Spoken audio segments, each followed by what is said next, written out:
Welcome to I-24 News Special Edition. We currently take you live to the World Climate Summit that is taking place in Paris, where the plenary is meeting and discussing. The sentence should technically read as Decision 1 CP16, paragraphs 40 to 47 and 60 to 64, and Decision 2 CP17, paragraphs 12 to 62. Paragraph 121A, a paragraph reference is missing in the third line, so it should read paragraph 110 above and paragraph insert 125. In the draft agreement, Article 4, paragraph 2, there should be a comma after the word measures. In Article 4, paragraph 4, the first sentence should read, developed country parties should continue taking the lead. In Article 6, paragraph 8b, the beginning of the sentence should read, enhance public and private sector participation. In Article 10, paragraph 4, replace the word for with the word to after overarching guidance. And lastly, in one of the language versions, we've been informed that the Chinese translation of the title, Paris Agreement, is not correct. This error will also be rectified. A Rev 1 to document L9 will be issued as soon as possible to correct these errors after the meeting of the committee. I would also offer one clarification. There is a reference to the publication of a table in the decision referring to emissions by parties. This will be made available in accordance with the provisions of that decision in the course of today. Thank you, Mr. President. Merci beaucoup. Thank you very much, Richard. And I personally guarantee this, because the matter has been raised, that we're talking about material corrections, and these are simple mistakes that were made and they should be corrected. I think that our Turkish friends have asked for the floor, and I will give them the floor, but I will do this in the COP to make sure that it is even more official in nature. Now, having heard the recommendations made by the Legal and Linguistic Group and the recommendations made by the Secretariat, I will now consider that our committee should transmit the draft decision, the draft agreement to the COP for adoption in the document that I've mentioned, and as they have been revised, taking into account the amendments that we've just heard from the Linguistic and Legal Group and the corrections that have just been presented by the Secretariat. And I suggest that we proceed in that fashion. And after the adjournment of this committee, we will move immediately on to a plenary of the COP, and I will give the floor to those that request it to address item 4B of the agenda, which is called adoption of a protocol or other legal instrument or an agreed outcome with legal force under the convention applicable to all parties. The work of the committee in Paris will be come to an end, and I will adjourn this. And I therefore call to order the 11th session of the 21st COP. So we are submitting the relevant documents, and there are a couple of technical issues that I need to resolve, and that I raised at the most recent committee of Paris. We indicated that the relevant matters should be dealt with, and we have indicated these points. And I would now like the Executive Secretary to recall these corrections, and that has just been done. Richard, do you wish to recall them? That these corrections are being reflected in a document L9 Rev 1. Thank you. Merci beaucoup. Thank you very much, Richard. I will now invite the COP to proceed, and I will give the floor to all those who wish to take it. I would like that to be absolutely clear. I now invite the COP to adopt the decision entitled Paris Agreement, which is in the document, and I looked out to the room. I see that the reaction is positive. I see no objections. The Paris Agreement is adopted.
And now we take you to our I-24 news desk, who explains a little bit about how this deal works from Paris. 6 years after the previous climate summit in Copenhagen ended in failure and acrimony, the Paris Pact appears to have rebuilt much of the trust required for a concerted global effort to combat climate change. The agreement is seen as a historic turning point and a major breakthrough in global efforts to avert the potentially disastrous consequences of an overheated planet.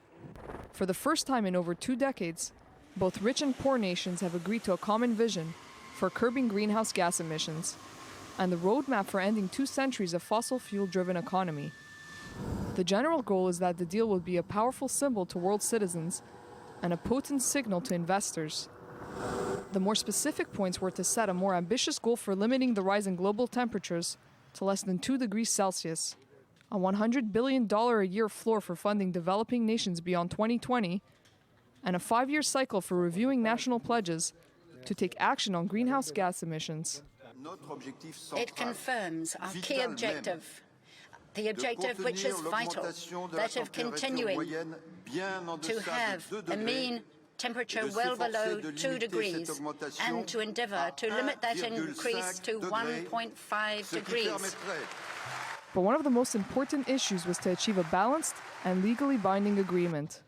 What would be the purpose of all this work if it were not to result in a universal agreement which is differentiated and legally binding? Now, we are at a decisive moment in time. While some climate change activists and U.S. Republicans will likely find fault with the accord, either for failing to take sufficiently drastic action or for overreacting to an uncertain threat, many of the estimated 40,000 officials and environmentalists who set up camp on the outskirts of Paris say they see it as a long overdue turning point. And after an intensive 2 weeks of negotiations, delegates were reportedly up until 4 in the morning trying to clinch the final accord. Among the sticking points that were settled were a more ambitious goal for limiting the rise in global temperatures to less than 2 degrees Celsius, a $100 billion a year floor for funding development nations beyond 2020, and a 5-year cycle for reviewing national pledges to take action on greenhouse gas emissions. The significance of the agreement is that both rich and poor nations will agree to a common vision on a roadmap for ending 2 centuries of fossil fuel dominance and for curbing greenhouse gas emissions. 6 years after the last climate summit in Copenhagen that ended in failure, and that French Laurent Fabius said laced with inaccuracies and mistakes, many hope the answer moving forward lies in this agreement. And meanwhile, thousands of activists have been marching in Paris, demanding delegates at the climate summit reject the target of limiting global warming to 2 degrees Celsius. Calling the Red Line protest, groups of demonstrators carried massive red banners to symbolize the red lines that they cannot be crossed by climate negotiations. I came here today to protest, to demand more climate justice. And also, I find the idea of demonstration interesting. We are trying to illustrate a red line that must not be crossed by states. Clearly, it's a 2 degrees temperature rise. So we are here to say we cannot cross the degree limit. We will die if we don't end climate change. I haven't come here for action. I've come here to pray. That's all that's left now is prayer. So I'm here to pray, to meditate, to be here for the planet and for the people who have no voices, for the animals that have no voices. And joining us now on the telephone is environmental journalist Netta Achituv. Thank you for joining us again, Netta. Delegates seem very positive that this deal will make a difference in curbing global warming. So how exactly are they planning to implement these different initiatives across the world by 2020? So it seems difficult, but it's not. Actually, all the systems are already, taking place for years. We have the international court, and the same for war, crimes against humanity during war will be the same as of climate crimes from now on. And also there is a huge financial system that is going to support all of this. There are the $100 billion that the rich countries are going to pay the poor countries, and also money for solar panel systems and for renewable energy. And also there is a big cry to divest from coal, oil, and gas. And many economics that are very famous are in favor of that. So, all of this will help actually implement the agreement. And many rich countries and poor countries alike were involved in these negotiations. So would you say some major improvements in relations were made for the sake of this initiative? Yes. A couple of months ago, the biggest improvement that we've seen is the huge agreement between China and the States, which were the most divided in this subject and matter. And they actually both agreed to cut emissions together. And they were also the biggest problem. U.S. is the biggest emitter, and China is the second one. So after this first step, now it's actually even a greater step. And we can see on both ends, the rich countries and the very, very poor countries, those that are island countries also. And if these two edges received an agreement, then we are really on a good day today. Yeah, sounds good. Net Atihu, environmental specialist, thank you so much for joining us. And United Nations Secretary General Ban Ki-moon urged delegates today to approve a draft deal for transforming the world's fossil fuel-driven economy within decades and turning the tide on global warming in order to finish the job. The end is in sight. Let us now finish the job. The whole world is watching. Billions of people are relying on your wisdom. The time has come to acknowledge that national interests are best served by acting in the global interest and solidarity. And now we are joined on the phone from Paris by I-24 North senior analyst Christian Millard. Thank you so much for joining us. So in his address earlier, Fabius mentioned the failures and inaccuracies of the Copenhagen conference. So what are the critics saying of this current deal? Christian, are you there? Okay, I didn't catch your question. We have a problem. Go ahead. So what are critics saying of this current deal after all the inaccuracies and failures of Copenhagen? Well, you have to consider that right now, after this agreement has been accepted by the 195 countries, it's definitely historical agreement, historical victory, diplomatic and political victory for President Hollande and Laurent Fabius, the president of the COP21. They are really putting their whole forces, strength in this fight against global warming, trying to convince all the countries first that they have to accept the limitation of temperature until the end of the century, 2100, at even 1.5. It has been accepted even by the most reluctant countries like the Gulf countries, Saudi Arabia, and other countries like India, China. And at the same time, there is an agreement, a balance concerning the financing of this fight. Excuse me, Christian, we're having problems hearing you, so we will be coming back to you later in our broadcast. Thank you so much for your time. And today, French President François Hollande urged ministers gathered at the UN summit to take the decisive steps in adopting what he called a historic pact to control global warming. Earlier, Fabius released the final draft of the deal after 2 weeks of intense negotiations. Here's what they had to say. In particular, lastly, I'm thinking of all of those ministers, negotiators, militants who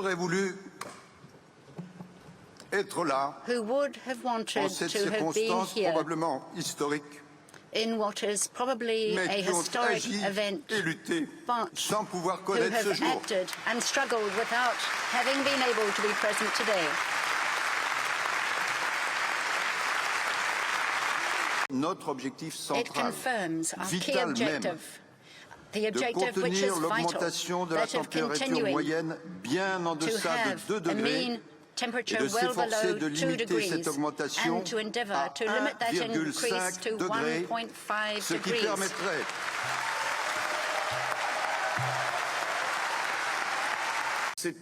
What would all this shared time, these multiple initiatives, the will expressed by all continents, what would be the purpose of all this work if it were not to result in a universal agreement which is differentiated and legally binding? Now,